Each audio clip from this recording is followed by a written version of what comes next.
Bonjour à tous, j'espère que vous allez bien, je vous retrouve aujourd'hui pour une nouvelle vidéo sur Forza Horizon 5 et aujourd'hui je vous propose de parler un petit peu de la Ford Focus Hoonigan RS-RX de 2016 qui vient d'être ajoutée sur le jeu en tant que nouvelle voiture exclusive. Elle est à débloquer gratuitement en ce moment via un championnat saisonnier. Vous avez jusqu'au 9 mars, si je dis pas de bêtises, pour la débloquer. Et je voulais un petit peu parler de cette voiture parce que, mine de rien, elle fait une espèce de mini-drama sur certains forums et je voulais avoir un petit peu votre avis là-dessus. Donc je vais vous expliquer tout ça, je vais vous présenter la voiture, on va évidemment la tester avec les améliorations aussi, histoire de voir un petit peu ce que ça donne. Juste avant de me lancer dans la présentation de la voiture, les gars, simple petit rappel, on est au début du mois de mars et qui dit début du mois dit aussi eh bien, nouveau concours en partenariat avec Instant Gaming vous permettant de gagner le jeu de votre choix. Donc si vous n'avez pas encore participé au concours, je vous invite évidemment à cliquer sur le lien que vous trouverez sous cette vidéo, le lien concours Instant Gaming, qui vous permet tout simplement de participer gratuitement à ce concours, vous permettant de gagner tout simplement le jeu de votre choix. Donc le tirage au sort se fera le dernier jour du mois. N'hésitez pas à participer, ça peut vous permettre de gagner le jeu de votre choix et ça soutient la chaîne gratuitement par la même occasion. Parce que plus il y a de participants, plus Instant Gaming se dit que c'est intéressant pour eux de continuer les partenariats avec moi. Donc cliquez sur ce lien, participez et puis n'hésitez pas à utiliser ce même lien si vous avez des jeux à acheter, des cartes d'abonnement à renouveler par exemple, pour les acheter sur Instant Gaming puisque ça vous permet de soutenir ma chaîne gratuitement tout en profitant de prix réduits sur vos achats. Donc n'hésitez pas à jeter un petit coup d'œil.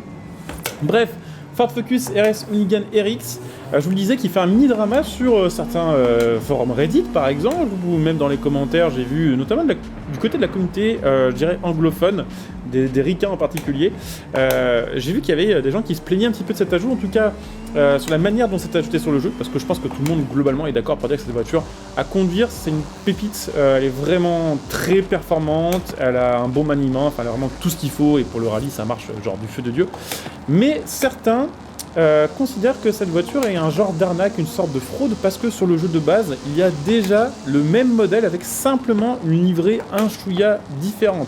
Ce qu'il faut savoir, c'est que cette voiture a été ajoutée sur le jeu, on va dire un petit peu en mode hommage à Ken Block, malheureusement décédé en ce début d'année.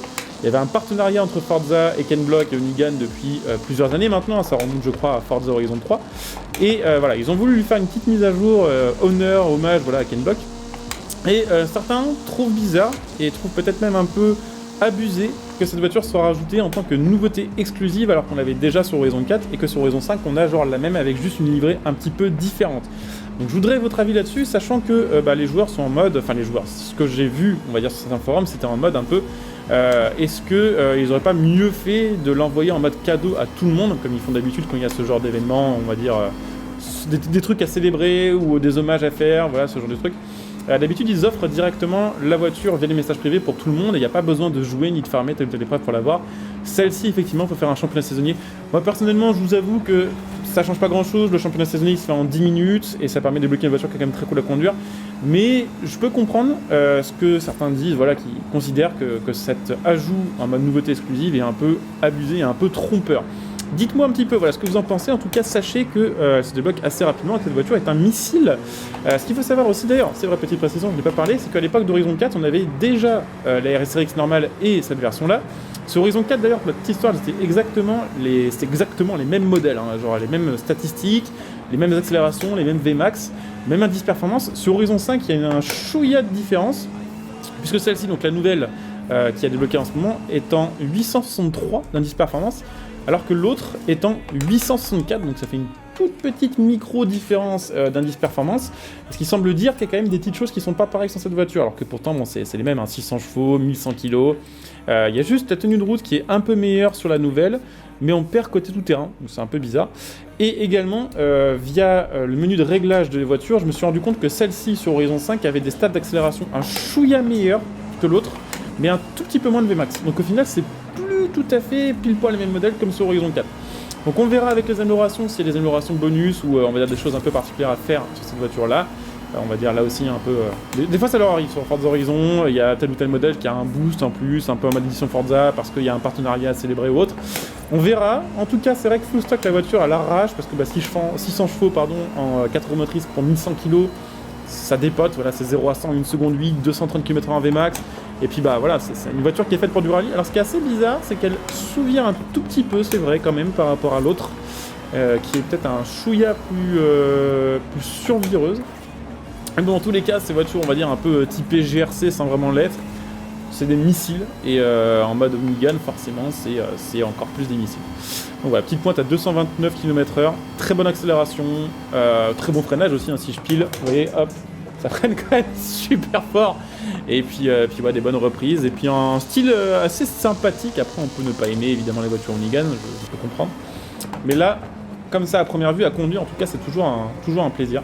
J'espère que j'aurai ce feeling-là avec les autres voitures de la mise à jour, parce que c'est vrai que j'étais un peu critique sur cette mage en mode ils font chier à mettre que des voitures de rallye. Mais en vrai, pour l'instant, les deux seules que j'ai testées, la Audi S1 et ça, c'est vraiment des masterclass à conduire au volant et à utiliser en off-road. Donc voilà, dites-moi un petit peu ce que vous en pensez en commentaire. Est-ce que pour vous cette voiture est un genre de fraude? Voilà, est-ce que c'est un peu abusé ce retour, la façon dont c'est fait? Ou si au contraire vous êtes content qu'elle soit là et que c'est un drama créé pour de la merde? Mais ça fait un peu de bruit mine de rien sur les forums US. Bref, let's go, on va améliorer ça, on va voir un petit peu ce que ça donne en termes de performance.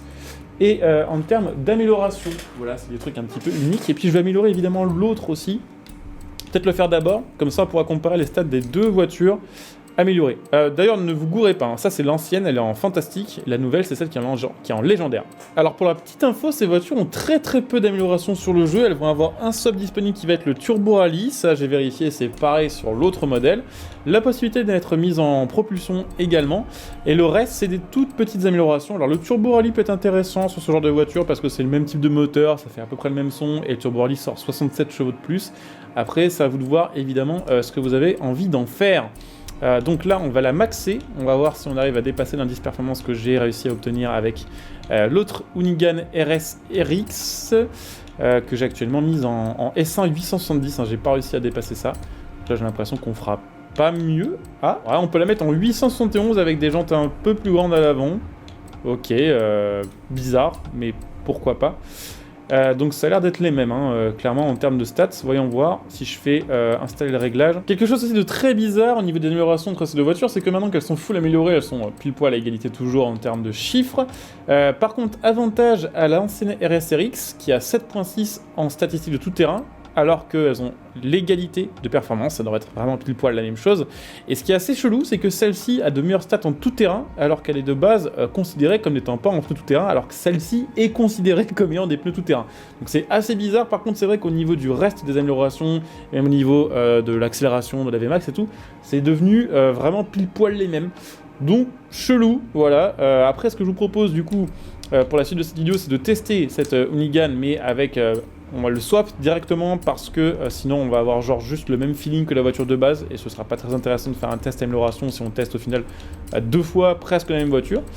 Donc qu'est-ce que ça va donner? On va gratter 68 chevaux, on n'est pas en top S1. Je vais voir si on peut faire quelque chose d'un peu marrant avec cette voiture-là. Bah écoutez, on va tester cette voiture avec full amélioration maintenant, hein. Comme je vous l'ai montré, on est toujours en S1 870, ça n'a pas beaucoup bougé à ce niveau-là. Bon, quelques réglages de boîte, 2-3 petites conneries, et on va cela tester. Voilà, donc c'est une voiture qui n'est pas palpitante au niveau des améliorations, et clairement, je pense que la différence va pas être énorme, mais au moins, comme ça, on aura vu ce que ça donne. Et bien écoutez, c'est parti, let's go. En tout cas, n'hésitez pas évidemment à me dire un petit peu ce que vous en pensez, voilà, de tout ce petit micro-drama autour de cette voiture-là, via les commentaires sur cette vidéo. Et puis, pensez comme d'hab, si la vidéo vous a plu, à soutenir la chaîne gratuitement, en laissant le like, en vous abonnant, en venant par exemple follow la chaîne Twitch, sachant que en ce moment, je fais pas mal de tests, par exemple, de création de viewers, de event lab, de présentation de livrets ou autre. Je fais même des lives let's play et tout sur plein de jeux, donc pensez à venir follow. Pensez éventuellement aussi à utiliser votre Twitch Prime sur ma chaîne Twitch, ce qui vous permettra de me soutenir gratuitement et faire profiter plein de petits bonus. Et puis pensez à utiliser le lien de soutien, voilà, comme évoqué en début de vidéo, le lien Instant Gaming, le lien Mattel.net pour vos composants PC ou votre config, voilà, ou votre écran si vous devez changer, ou vos manettes, n'hésitez pas. Et puis pensez aussi que vous pouvez soutenir la chaîne en devenant des soutiens via le bouton rejoindre de cette vidéo, ce qui vous fera profiter évidemment de plein de petits bonus et de plein de petits avantages. Bah écoutez, c'est parti, là on rentre dans le cœur du sujet avec enfin un peu de off-road. C'est vrai que là le trail commence quand même par moite de bitume en fait. Puis ça fait monstrueusement bien le taf, hein. Clairement on va pas se le cacher. Alors je ne sais pas ce que vaut avec les améliorations la RSRX de base du jeu, dont je vous ai parlé plusieurs fois dans cette vidéo. En tout cas ça marche du feu de Dieu. C'est peut-être un peu moins marrant à conduire que la S1 qui a son charme là avec le petit lac turbo et avec tout ce qui va avec. Mais c'est vrai que ça marche quand même plutôt bien. C'est très maniable, hein. C'est fou comme c'est maniable. Ouais, ça part en glisse au doigt et à l'œil. et ça se récupère un peu comme on souhaite.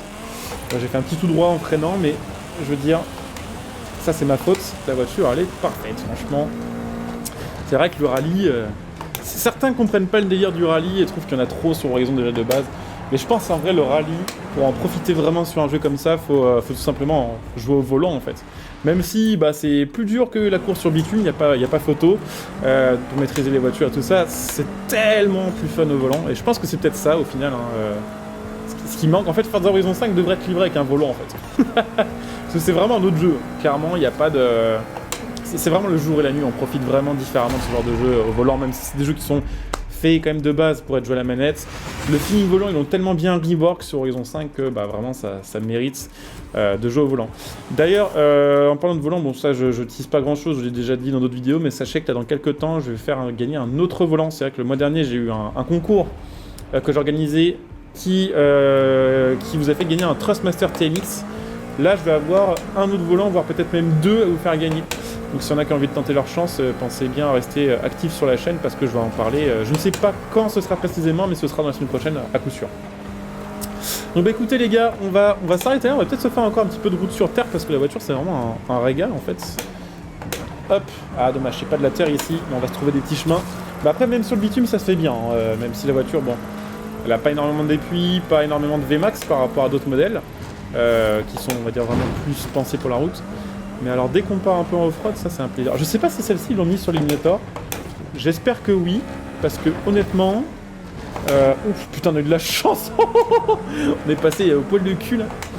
Mais celle-ci, je pense à ça parce que je vois le logo de l'Eliminator sur la map. Mais ils pourraient la mettre en Eliminator sans souci. Genre elle marche complètement dans le délire, elle serait en tier 10 ou en tier 9.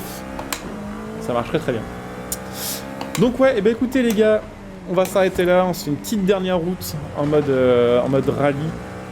Et ce sera la fin de cette vidéo avec voilà, le test de la RSRX Unigan édition hommage à Ken Block. Hop. Qui marche vraiment bien. Bon bah écoutez, je coupe la vidéo ici, je vous dis à très bientôt. Bon jeu à tous, ciao, portez-vous bien.